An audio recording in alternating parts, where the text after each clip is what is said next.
प्रिय IAS aspirant और सभी लोग जो मेरा ये वीडियो देख रहे हैं, आप सब लोगों से मुझे एक ही बात कहनी है कि प्रसन्नता क्या है। आज इस पर थोड़ी चर्चा करते हैं। पूरा वीडियो ध्यान से देख लीजिएगा। सुनने का ही है, पॉडकास्ट की तरह है ये, क्योंकि मैं आपके सामने वीडियो के रूप में तो नहीं होता हूँ। एक चित्र होता है मेरा आपके सामने, और ये चित्र सदैव लेटेस्ट होता है। ये चित्र कल का ही है जो लगा हुआ है स्टिल में। तो मैं आपको प्रसन्नता की बात बताने जा रहा हूँ, बड़ी प्रसन्नता से। प्रसन्नता दो प्रकार से मिलती है। एक तो सुख प्राप्त करने से और एक आनंद प्राप्त करने से। जब हम सुख की बात करते हैं तो ये भौतिकवादी स्वर है, मैटेरियलिस्ट टोन है, और आनंद की बात करते हैं तो ये स्पिरिचुअलिस्टिक टोन है, आध्यात्मिक टोन है। प्रसन्नता की तलाश में हम सब हैं, परंतु किस माध्यम से इसकी तलाश कर रहे हैं, आइए इसका उत्तर खोजते हैं। हम इसे अलग अलग साधनों से तलाश करते हैं। विभिन्न प्रकार के गैजेट्स, संपत्तियां, चल अचल संपत्तियां, मकान, ज़मीन, जायदाद, गाड़ियां, संबंधों से तलाश करते हैं, उपलब्धियों से तलाश करते हैं, अच्छे स्वास्थ्य के माध्यम से तलाश करते हैं, बीमारियों को दूर भगाने के माध्यम से तलाश करते हैं। यदि आप किसी से पूछें कि वो अपने जीवन में क्या पाना चाहता है, तो आपको उत्तर मिलेगा कि वो सफलता पाना चाहता है। सफलता बड़ा ही सब्जेक्टिव टर्म है, बहुत ही व्यक्तिनिष्ठ शब्द है। सफलता कैसी पाना चाहते हैं, सफलता के विषय में मैं आपको एक सब्जेक्टिविटी की बात बताऊं। मेरे एक परिचित हैं, उन्होंने अभी अपना एक चैनल बनाया, और एक दिन उन्होंने बड़ी प्रसन्नता से मुझे फ़ोन किया और कहा कि डॉक्टर साहब, मुझको कहा, मैं डॉक्टर आनंद प्रदीक्षित हूँ, आप जानते ही हैं। तो उन्होंने मुझसे कहा कि डॉक्टर साहब, आज मैं बड़ा खुश हूँ, बहुत प्रसन्न हूँ, क्योंकि मुझे 150 लोगों ने मेरा वीडियो देखा, 150 लोगों ने मेरा वीडियो देखा।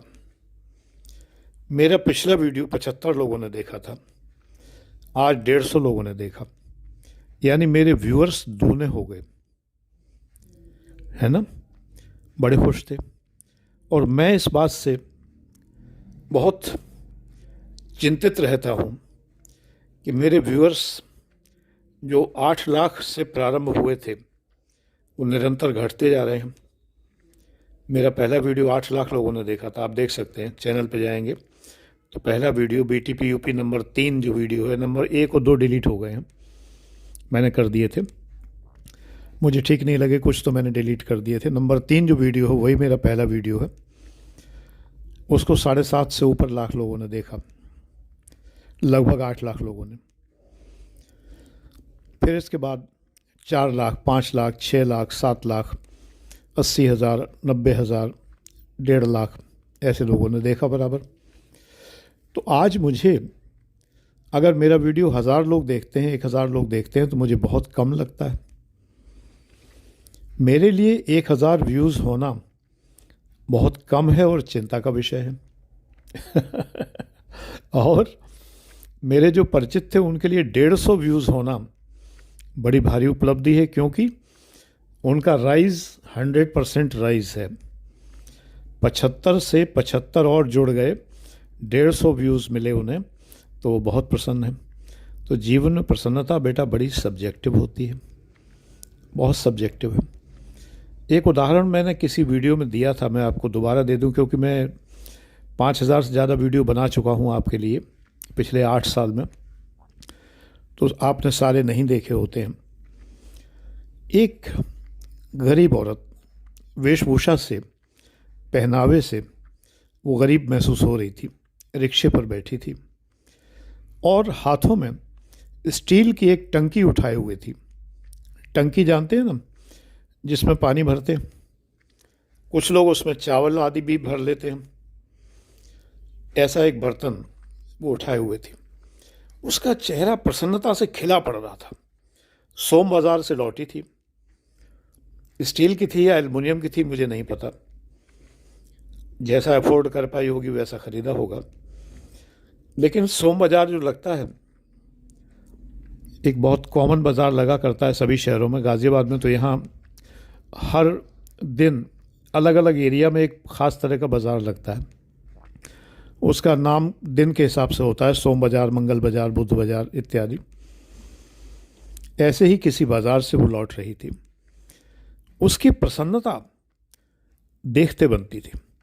इतनी प्रसन्न थी वो, अकेली बैठी थी रिक्शे पर, वृद्ध महिला थी, लगभग 60-65 वर्ष की आयु उसकी रही होगी। और उस महिला ने आज तक अपने जीवन में शायद इतनी प्रसन्नता अनुभव न की हो जितनी वो उस टंकी को खरीद कर अनुभव कर रही थी। हम लोग बड़ी बड़ी गाड़ियाँ खरीद लेते हैं, तब भी इतनी प्रसन्नता नहीं होती है, तब भी चेहरे पर वो आनंददायक भाव नहीं आता है। तरह तरह की चिंताएं हमें घेरे रहती हैं। कार ले ली है तो सीट कवर लगवाने हैं, कार ले ली है तो उसमें एक हॉर्न एक्स्ट्रा लगवाना है। जनरली लोग एक हॉर्न तुरंत एक्स्ट्रा लगवाते हैं। कार ले ली है तो उसके अंदर एक अच्छा सा परफ्यूम भी लगाना है। इसी में भाग दौड़ करते रहते हैं, बराबर लगातार भाग दौड़ करते रहते हैं। घर बनवा लिया है तो उसको सजाना है, उसके अंदर नया सोफ़ा होना चाहिए, नए साज सज्जा के उपस्कर होने चाहिए। हम लोग इसमें प्रसन्नता ढूंढते रहते हैं। तो अगर हम ये पूछें किसी से कि आपकी प्रसन्नता किस बात में है, तो वो कहेंगे हम एक ख़ास वस्तु को ख़रीदना चाहते हैं। अधिकांश का उत्तर यही होगा कि कुछ नया खरीदने पर उन्हें या उनके परिवार को प्रसन्नता होगी। आप किसी से पूछते हैं कि उन्हें क्या सचमुच प्रसन्नता इससे होगी, वो कहेंगे क्यों नहीं, बिल्कुल होगी। मैं आपको एक एग्जाम्पल और देता हूँ। मेरी डॉक्टर बहू ने नई गाड़ी खरीदी। रूफ पर जो है सनरूफ लगी हुई है। गाड़ी के अंदर एक विशेषता है, ऑटोमेटिक कार है। ख़रीद के बड़ी पसंद थी। कल कार को किसी ने पीछे से, किसी गाड़ी ने आकर ठोंक दिया। कार का एक हिस्सा डैमेज हो गया। कार एक हफ्ते के लिए वर्कशॉप चली गई। तो उसे इसका दुख हुआ कि नहीं? हम सबको दुख हुआ, पूरे परिवार में सबको दुख हुआ। उस समय मैं ही कार में बैठा हुआ था, सबको दुख हुआ। तो कार खरीदना सुख का कारण हुआ या दुख का कारण हुआ? लोग विवाह करते हैं सुख के लिए, प्रसन्नता के लिए। घर में बधाइयाँ गाई जाती हैं, गाने होते हैं, बड़े बड़े डेस्टिनेशन वेडिंग होते हैं। सुख और प्रसन्नता का संचार चारों तरफ होता है। प्रसन्नता के गाने गाए जाते हैं, बैंड बजाए जाते हैं, सजावटें की जाती हैं, रिश्तेदारों को दान दक्षिणा दी जाती है, उपहार देकर विदा किया जाता है। उसके बाद तमाम परिवारों में पति पत्नी की आपस में नहीं पटती, सास बहू की आपस में नहीं पटती, जितने रिश्ते घर में हैं वो ठीक से नहीं चलते, और कई बार तो तलाक की नौबत आ जाती है। तो विवाह प्रसन्नता का परिचायक हुआ या दुख का परिचायक हुआ? यानी मामला गड़बड़ है। पता नहीं चल पा रहा कि प्रसन्नता क्या है। प्रश्न एक बार किसी से किया गया कि प्रसन्नता सीमित है या असीमित? उत्तर मिला कि प्रसन्नता की कोई सीमा नहीं है। आज हमें एक वस्तु से प्रसन्नता मिलती है, कल हमें दूसरी वस्तु और चाहिए, फिर तीसरी वस्तु और चाहिए। हॉरिजॉन्टल लोडिंग और वर्टिकल लोडिंग हमें चाहिए।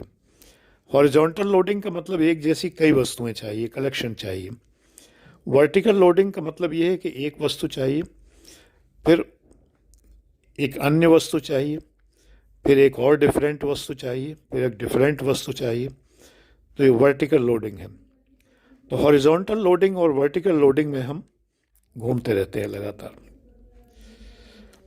अब कोई अगर ये कहे कि कोई व्यक्ति इच्छाओं या निर्भरता के बिना प्रसन्नता कैसे पा सकता है, तो उसके लिए उसे ये समझना होगा कि प्रसन्नता एक तो होती है बाह्य चीज़ों से, बाहरी चीज़ों से, और एक होती है आंतरिक।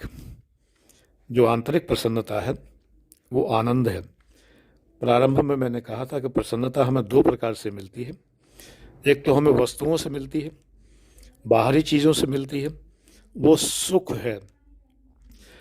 और जो हमें अंदरूनी मिलती है, अंदर से मिलती है, वो आनंद है। अंदरूनी प्रसन्नता के लिए क्या करना होगा? आपको कुछ भी खरीदना नहीं है, एक पैसा भी व्यय नहीं करना है। आपको केवल मेडिटेशन करना है, ध्यान करना है। ये पॉकेट पैराडाइज है। परमहंस योगानंद जी कहते हैं ये पॉकेट पैराडाइज है। ये बातें आपको आचार्य प्रशांत नहीं बता पाएंगे। ये बातें आपको विकास दिव्य कीर्ति अपने फिलॉसफी के लेक्चर्स में नहीं बता पाएंगे। ये बातें आपको खान सर नहीं बता पाएंगे, गारंटेड है नहीं बता पाएंगे, क्योंकि इनके लिए बड़ा ही साधना करनी पड़ती है समझने के लिए। और वो साधना जब आप कर चुकते हैं, मैं 2015 से कर रहा हूँ, और निरंतर योग, ध्यान, मेडिटेशन आप सब जानते हैं। आप लोग मुझे, जो लोग पुराने से जानते हैं वो जानते हैं मैंने कितना मेडिटेशन में करता हूँ, और माँ शुभ्रांगिनी की असीम कृपा मेरे ऊपर रहती है। तो ये सब चीज़ें आपको ये लोग नहीं बताते हैं। बहुत अच्छा बताते हैं। जिन तीनों व्यक्तियों का मैंने नाम लिया बहुत अच्छे व्यक्ति हैं, बहुत अच्छा पढ़ाते हैं, बहुत अच्छा बताते हैं, बहुत अच्छा ज्ञान देते हैं। मुझे उनसे कोई ईर्ष्या नहीं है, मुझे उनसे कोई शिकायत नहीं है। लेकिन फिर भी उनके फॉलोअर्स को देख के मुझे ये लगता है कि उनके फॉलोअर्स इन बातों से महरूम रह जाते हैं। आज तक इन तीनों में से किसी सर ने, अब बताएं आगे चल के तो बात अलग है, लेकिन इनमें से तीनों में से किसी ने भी आपको आनंद और सुख के बीच का अंतर नहीं बताया है। ये जानना बहुत ज़रूरी है। एक आईएएस एस्पिरेंट के लिए सुख बहुत बड़ी बाधक चीज़ है और आनंद बहुत बड़ी साधक चीज़ है। ये सेंटेंस आप कमेंट्स में लिखिए तो मैं समझूंगा कि पूरा वीडियो आपने देखा। सुख साधना में बाधक है। सेंटेंस क्या लिखना है आपको कमेंट्स में? सुख साधना में बाधक है और आनंद साधना का साधक है। ये आपको लिखना है, तब मैं समझूंगा पूरा वीडियो आपने देखा है और आप मुझे मानते हैं। बेटा, मुझे प्रशंसा नहीं चाहिए, लेकिन आपके कमेंट्स ज़रूर चाहिए। कमेंट्स में आप प्रश्न करें, जिज्ञासा रखें, जो पूछना है पूछे, मैं उत्तर दूंगा। सबको उत्तर देता हूँ, आपको भी दूंगा। और फिर भी आप कमेंट्स के अतिरिक्त भी अगर कुछ पूछना चाहें तो 9540497415 95 40 49 74 15 व्हाट्सएप पर आप मुझसे पूछ सकते हैं। ये कहकर बता कर कि आप मेरे इस चैनल के व्यूअर हैं। ये वीडियो दोनों चैनलों पर जाएगा, तो आप कह सकते हैं कि आप मेरे इन चैनल के व्यूअर हैं और आपके मन में एक शंका, एक जिज्ञासा है। मैं आपको ऑडियो में रिप्लाई करूंगा। आप समझ जाएंगे कि रिप्लाई मैं ही कर रहा हूं, मेरी ओर से कोई और नियुक्त व्यक्ति रिप्लाई नहीं कर रहा है। अपने व्हाट्सएप में ही देखता हूं। मैं मजाक में कभी कभी कह देता हूं कि कोई स्टूडेंट देखता है। मेरा कोई स्टूडेंट यहाँ पर नहीं है। ऑफलाइन क्लासेस ही नहीं है तो स्टूडेंट कहाँ से होगा? मेरे पास स्पेस ही नहीं है ऑफलाइन क्लासेस की, तो ऑफलाइन क्लासेस कहाँ से होंगे? मैं तो बेड पे बैठ के वीडियो बनाता हूँ। आजकल तो मैं सामने भी नहीं बैठता, क्योंकि मेरा वो जो ध्यान कक्ष है वो थोड़ा शिफ्ट हो गया है, दूर चला गया है। तो ध्यान करने के लिए मैं जाता हूँ, ज़्यादा समय मैं वहाँ नहीं दे पाता हूँ। थोड़ा सा डिस्टेंस हो गया, लगभग आधा किलोमीटर का। गॉड ब्लेस यू बेटा। आप सफल हों, यही मेरी दिली इच्छा है।